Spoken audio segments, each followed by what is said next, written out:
Study मंत्रा YouTube channel में आप सभी का स्वागत है। आज से हम एक नई सीरीज शुरू करने जा रहे हैं जिसमें हम हिंदी जनरल पेपर की तैयारी करेंगे। ये हमारा पहला सेट है और यदि अच्छा रिस्पॉन्स रहा तो हमारे आगे भी सेट आते रहेंगे।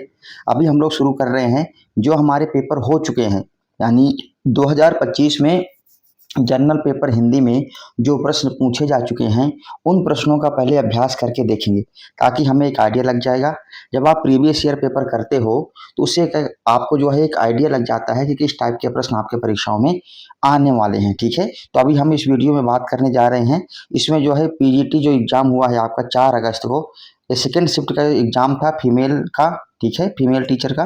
तो इसमें जो 20 प्रश्न हिंदी के जो पूछे गए हैं आज हम यहाँ पर इस वीडियो में इनकी चर्चा करने वाले हैं। तो आइए वीडियो शुरू करते हैं। यदि वीडियो आपको अच्छा लगे तो अंत में वीडियो को लाइक जरूर करना, हमारे चैनल को सब्सक्राइब करना। यदि अच्छा रिस्पॉन्स रहा तो आपके लिए जरूर कुछ अच्छा करने का प्रयास करेंगे। तो देखिए, सबसे पहला प्रश्न यहाँ पर हमारा क्या है, हार मान लेना किस मुहावरे का अर्थ है। ठीक है, हार मान लेना ये कौन से मुहावरे का अर्थ है। तो देख लीजिए, सबसे पहला है हथियार डालना, दूसरा है हाथ पैर मारना, तीसरा है हाथ के तोते उड़ना और चौथा है लेने के देने पड़ना। देखो, लेने के देने पड़ना कौन से मुहावरे का अर्थ होता है, मुसीबत में पड़ना। ठीक है, चेहरे के तोते उड़ना यानी जब व्यक्ति घबरा जाता है, हाथ पैर मारना यानी प्रयास करना। लेकिन यहाँ पर क्या है, यहाँ पर दिया हुआ है हार मान लेना, तो यहाँ पर हमारा आंसर क्या हो जाएगा, ए नंबर, यानी कि हथियार डाल देना। अब हम बात करते हैं अगले प्रश्न की। दूसरा प्रश्न हमारा क्या है, दूसरा प्रश्न है मेरी चिड़िया रिक्त स्थान है। यहाँ पर रिक्त स्थान में क्या करना है, आपको क्रिया ढूंढ करके लिखना है। ठीक है, क्या ढूंढना है आपको, क्रिया ढूंढ करके लिखना है। तो क्रिया देखिए, जब आप क्रिया ढूंढने जाएंगे तो देखिए पिंजरे में ये क्या है, कारक है, अधिकरण कारक यहाँ पर है ना, एक स्थान नाम हो गया। दूसरा क्या है, प्यारी और नन्ही, ये दोनों क्या हो गया, ये दोनों यहाँ पर विशेषण शब्द हो गए। लेकिन हमें ढूंढना क्या था, लिखना क्या था, क्रिया। तो क्रिया क्या हो जाएगी यहाँ पर, उड़ना, यानी चिड़िया मेरी उड़ती है। ठीक है, इस प्रकार जो है आपको इसका आंसर लिख देना था। तो तीसरा प्रश्न यहाँ पर देख लीजिए, तीसरा प्रश्न हमारा क्या है, वह आपकी निंदा किया करता है। यहाँ पर इस वाक्य में जो निंदा पद है उसका विलोम लिखना है। ठीक है, तो निंदा का विलोम क्या होता है, बिल्कुल सीधा सा प्रश्न है, निंदा का विलोम होता है स्तुति। तो हमारा तीसरा यहाँ पर आंसर हो जाएगा। आगे हम बात करते हैं अगले प्रश्न की। चौथा प्रश्न क्या है, देखिए बिजली की पर्यायवाची आपको यहाँ पर लिखना था। अब देखिए बाकी पर्यायवाचियों भी यहाँ पर बाकी जो ऑप्शन उन्हें देख लेते हैं। तनया कहते हैं पुत्री को। ठीक है, सरवरी, सरवरी रात की पर्यायवाची है, भामनी पत्नी की पर्यायवाची है और जो दामनी है ये क्या है, आपकी बिजली की पर्यायवाची है। तो आपका आंसर क्या हो जाएगा यहाँ पर, दामिनी। क्या हो जाएगा, एक नंबर दामिनी। अब आगे हम बात करते हैं अधुनातन का विलोम पद आपको यहाँ लिखना है। अधुनातन यानी जो अभी भी चल रहा है, ठीक है, जो नवीन है उसे कहते हैं अधुनातन। सनातन का अर्थ होता है जो हमेशा रहने वाला है। अवनत जो जिसकी उन्नति ना हो। पुरातन का अर्थ होता है पुराना और अद्यतन का अर्थ होता है नवीन, यानी अधुनातन। तो यहाँ पर जो अद्यतन दिया गया है ये अधुनातन की क्या है, पर्यायवाची है। लेकिन हमसे क्या पूछा गया है, विलोम पद पूछा गया है। तो अधुनातन का विलोम हो जाएगा पुरातन, यानी पुराना। ठीक है, अब हम बात करते हैं अगला प्रश्न। निम्नलिखित में से किस वाक्य में अनापत्ति विलोम का उचित प्रयोग किया गया है, यानी अनापत्ति शब्द का देखना है कि किस शब्द में जो है प्रयोग किया गया है, उचित प्रयोग। पहला वाक्य है, हमने किसी को कभी अनावश्यक परेशान नहीं किया है, आखिर उसकी घर वापसी हो ही गई, तुम कहाँ जा रहे हो, मुझे भला आपसे क्या आपत्ति हो सकती है। तो देखो अनापत्ति का विलोम होता है आपत्ति। ठीक है, तो आखिरी वाले पद में देखो हमें आपत्ति मिल ही रहा है। ठीक है, मुझे भला आपसे क्या आपत्ति हो सकता है। तो हमारा आंसर क्या हो जाएगा यहाँ पर, चौथा, यानी 4 नंबर जो है यहाँ पर आंसर हो जाएगा। अब हम बात करते हैं सर्वोचित कारक चिन्ह में दिए गए वाक्य का रिक्त स्थान भरना है आपको। हमारा वाक्य क्या है, ध्यान से देख लीजिए।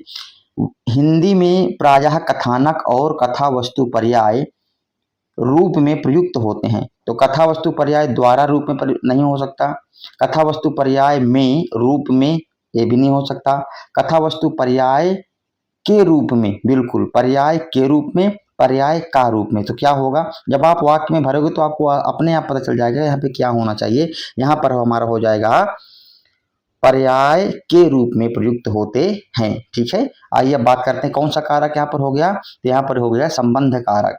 आगे बात करेंगे, 8वां प्रश्न हमारे लिए क्या है, नीचे दिए गए लोकोक्ति का चार विकल्पों में से कोई सही विकल्प चुन करके लिखना है। देख लीजिए लोकोक्ति क्या है। लोकोक्ति है माया बादल की छाया। अच्छा, माया किसे कहते हैं? माया कहते हैं पैसों को, बोलते ना ऐसा मोह माया है, तो माया का अर्थ होता है पैसे। अब माया क्या है? बादल की छाया। जिस प्रकार बादल की छाया क्या थोड़ी देर के लिए रहती है फिर चली जाती है, यानी धन दौलत भी का कोई भरोसा नहीं है, आज है कल नहीं हो सकता है, और आज नहीं है कल हमारे पास हो भी सकता है। तो देख लीजिए ऑप्शन क्या है, जबरदस्ती गले पड़ना नहीं हो सकता, सीमित पहुंच होना ये भी नहीं हो सकता, अपनों से हानि उठाना ये भी नहीं हो सकता। हमारा आंसर क्या होगा? धन दौलत का कोई भरोसा नहीं है, दूसरा बिल्कुल करेक्ट आंसर हो जाएगा। अब हम बात करते हैं 9वें प्रश्न की, जिसमें बिल्कुल आसान सा प्रश्न है, नमस्कार में आपको संधि बताना है। ठीक है, तो नमस्कार में देखिए संधि क्या है, ये आपकी यहाँ पर आपको जो है विसर्ग संधि है। तो विसर्ग संधि में देख लीजिए ये क्या है, नम, और जो आपका शकार है इसको क्या हो जाएगा? विसर्ग हो जाएगा, नमः जमा कार, ऐसा आपका आंसर हो जाएगा। ये कहाँ पर दिया गया है? देखो ऑप्शन नंबर 3 में। ठीक है, तो ऑप्शन नंबर 3 आपका आंसर हो जाएगा। आइए बात करते हैं अगला प्रश्न का, भाग गए शत्रु देखकर साहस हमारे जवानों का। यहाँ पर वाक्य को क्या करना है? आपको सही क्रम से लिखना है। तो देखो जब ऐसा प्रश्न आता है, सही हर परीक्षाओं में पूछा जा रहा है इस समय डीएसएसबी में, चाहे टीजीटी का एग्जाम हो चाहे पीजीटी का एग्जाम हो, सही क्रम में लिखने वाला प्रश्न आ ही रहा है। तो इसमें आपको करना क्या? सबसे पहले क्रिया देखिए, भाग गए। ठीक है, भागना क्या हो गया? यहाँ पर जो क्रिया है भाग गए, देखिए कहाँ पर है अंत में, तो भाग गए दूसरे में हमें मिल गया, भाग गए तीसरे में मिल गया, यानी पहला और चौथा तो हमारा ऑप्शन हो ही नहीं सकता। अब इनको चेक कर लीजिए, शत्रु देखकर साहस हमारे जवानों का भाग गए, नहीं सेट बैठ रहा है। आगे देखिए, हमारे जवानों का साहस देखकर शत्रु भाग गए, तो ये तीसरा जो है हमारा ऑप्शन सही हो जाएगा। आपको बस क्रियापद को ढूंढ लेना है, क्रियापद जैसे आपको सही मिल जाएगा आपका आंसर बिल्कुल मिल जाएगा। अब हम बात करते हैं 11वें प्रश्न की। 11वें प्रश्न में क्या है, देखिए, शोधार्थी रिक्त स्थान संबंधी पुस्तकों के लिए पुस्तकालय में गए। अब शोधार्थी क्या करते हैं? अनुसंधान करते हैं, यानी शोध करते हैं। ठीक है, तो शोध की पर्यायवाची यहाँ पर आपको क्या करना है? ढूंढना है। तो शोध की पर्यायवाची यहाँ पर क्या है? अनुसंधान। क्या है? अनुसंधान। ठीक है, आइए बात करते हैं अगला प्रश्न जो हमारा 12वां प्रश्न है, निम्नलिखित में से किस वाक्य में आदान विलोम का उचित प्रयोग हुआ है? यानी आदान शब्द का विलोम क्या होता है? प्रदान। क्या होता है? आदान का विलोम होता है प्रदान। तो आपको देखिए हर वाक्य में प्रदान ढूंढ लेना है। गंगा को प्रदूषित कौन करता है? नहीं हो सकता आंसर। विकास का रास्ता कैसे खुले, ये सभी को सोचना पड़ेगा, ये भी नहीं हो सकता। पुरस्कार स्वरूप उसने मुझे 1000 रुपये प्रदान किए। अब देखिए प्रदान किए आ गया, तो ये हमारा आंसर बिल्कुल करेक्ट हो जाएगा। आइए बात करते हैं प्रश्न नंबर 13, मतानुसार में संधि ढूंढना है। तो यहाँ पर देखिए दीर्घ संधि है, दीर्घ संधि को जब इससे अलग अलग करोगे तो कैसे होगा? मत जमा में अनुसार। ठीक है, इस प्रकार इसका संधि विच्छेद होगा। यहाँ पर देखिए मत में जो अंतिम आ है और अनुसार का पहला आ, दोनों को मिलाकर के दीर्घ आ हुआ है। तो हमारा आंसर क्या हो जाएगा? मत जमा अनुसार, चौथा नंबर हमारा ऑप्शन बिल्कुल करेक्ट हो जाएगा। अब हम बात करते हैं प्रश्न नंबर 14, शामिल ना हो सका परीक्षा में मैं बीमार होने के कारण। इस वाक्य को सही क्रम में लिखिए। आप देखिए एक ही पेपर में सही क्रम में लगाने के लिए 2 क्वेश्चन आ गए, और हर परीक्षाओं में 1 2 करके पूछ ही रहे हैं। तो देखिए हमें क्या करना है, इसमें क्रियापद ढूंढना है। तो क्रियापद क्या है? शामिल ना हो सका। क्या है? शामिल ना हो सका, ये हमारी क्या है? क्रियापद है यहाँ पर। ठीक है, अब देखिए ना हो सका कहाँ पर है? ये देखिए शामिल ना हो सका, बाकी में मैं, तो इसे ना बाकी आपको ढूंढने की जरूरत ही नहीं है। ठीक है, बाकी ऑप्शन को जो है पढ़ने की जरूरत नहीं है, क्रिया एक में ही है, इसलिए आपको तीसरा ऑप्शन बिल्कुल बिना सोचे समझे लगा देना है। बाकी पढ़ोगे तो आपका टाइम वेस्ट होगा, इसलिए टाइम बचाने के लिए आपको ऐसा करना है। ठीक है, आइए बात करते हैं प्रश्न नंबर 15। यहाँ पर देखिए सर्वोचित कारक चिन्ह में दिए गए वाक्य का रिक्त स्थान भरना है, यानी कारक के आधार पर आपको रिक्त स्थान भरना है।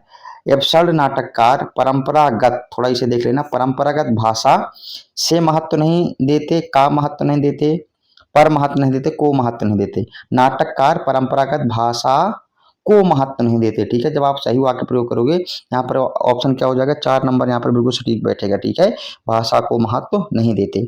अब देखिए यहाँ पर एक पैराग्राफ है, इन पैराग्राफ को पढ़ करके आपको क्या करना है? आगामी प्रश्नों के उत्तर देना है।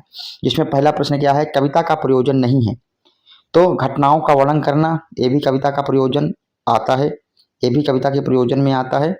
दूसरा क्या है, समाज को गतिशील बनाना और समाज को नेतृत्व देना। ये तीनों क्या है, कविता का प्रयोजन है। यहाँ पर पूछा गया नहीं है, तो नहीं क्या है, समाज को प्रतिगामी बनाना। ये यहाँ पर आपका आंसर हो जाएगा। जब आप पैराग्राफ पढ़ोगे तो इसमें आपका आंसर मिल जाएगा। अगला है रागात्मक संबंध का विलोम पर्याय क्या है। देखो राग कहते हैं प्रेम को, ठीक है, तो प्रेम संबंधित देख लीजिए ऑप्शन कौन सा यहाँ पर। स्पर्धा का संबंध ये नहीं होगा, संतुलन का संबंध नहीं होगा, सामंजस्य का संबंध ये भी नहीं होगा।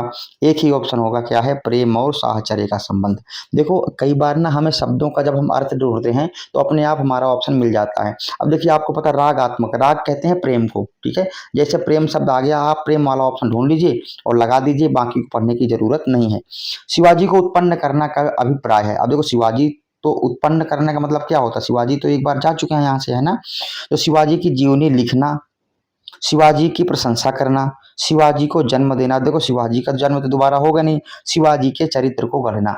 अब देखिए अगर हमें शिवाजी को दोबारा उत्पन्न करना है, यानी उन्हें दोबारा जीवित करना, उन्हें जीवंत बनाना है, तो हमें उनके चरित्रों पर चलना होगा, ठीक है। तो हमारा ऑप्शन क्या हो जाएगा यहाँ पर, 4 नंबर। जब हम शिवाजी के चरित्रों पर चलना शुरू कर देंगे तो शिवाजी अपने आप में उत्पन्न हो जाएंगे, ठीक है। आइए बात करते हैं अगला प्रश्न। बहुज्ञता का अर्थ क्या अभिप्राय है। बहु शब्द माने होता है बहुत ज्यादा, ठीक है, तो बहुज्ञता बहुत ज्यादा, ठीक है, इसका अभिप्राय क्या है देख लीजिए। अल्प ज्ञान बिल्कुल गलत, विज्ञान का परिचय नहीं हो सकता, संस्कार का ज्ञान नहीं हो सकता। एक ही ऑप्शन है जिसमें बहुत शब्द का प्रयोग है, विविध विषयों का ज्ञान, ठीक है, बहुत ज्यादा ज्ञान, ठीक है। आइए आगे बात करते हैं। आखिरी प्रश्न हमारा क्या है, कविता की सफलता है। तो देखिए जब आप पैराग्राफ को पढ़ोगे तो देखो पैराग्राफ दिखा देता हूँ। कविता, यहाँ मैं बार बार आपको पैराग्राफ नहीं दिखा सकता था, इसलिए मैंने, आप जब आप करोगे तो आप पैराग्राफ पढ़ करके इनका आंसर आपको देना है, ठीक है। तो देखिए यहाँ पर क्या है, कविता की सफलता क्या है, तो देखिए यहाँ पर लिखा है ना, उससे सहमत हो जाएं। देखिए यहाँ पर, उससे सहमत हो जाएं, यही उसकी सफलता है, ठीक है। यानी पाठक क्या है, पाठक जब कविता से सहमत हो जाएं तब क्या है, वही जो है हमारे कविता की क्या है, सफलता है। तो देखो यहाँ पर क्या दिया, पाठक की सहमति, ठीक है, पाठक की सहमति क्या है, कविता की सफलता है। तो इस प्रकार हमने इस प्रश्न पत्र में जो हिंदी का जो सामान्य पेपर है, जो जर्नल पेपर है, उसके जो 20 प्रश्न हैं उनकी चर्चा किया है। आशा करता हूँ ये वीडियो आपके लिए हेल्पफुल साबित होगी। यदि वीडियो आपको अच्छी लगी हो तो चैनल को सब्सक्राइब जरूर कर लेना, ताकि आगामी वीडियो हम आपके लिए बनाते रहें। आपने वीडियो देखा इसके लिए बहुत बहुत धन्यवाद।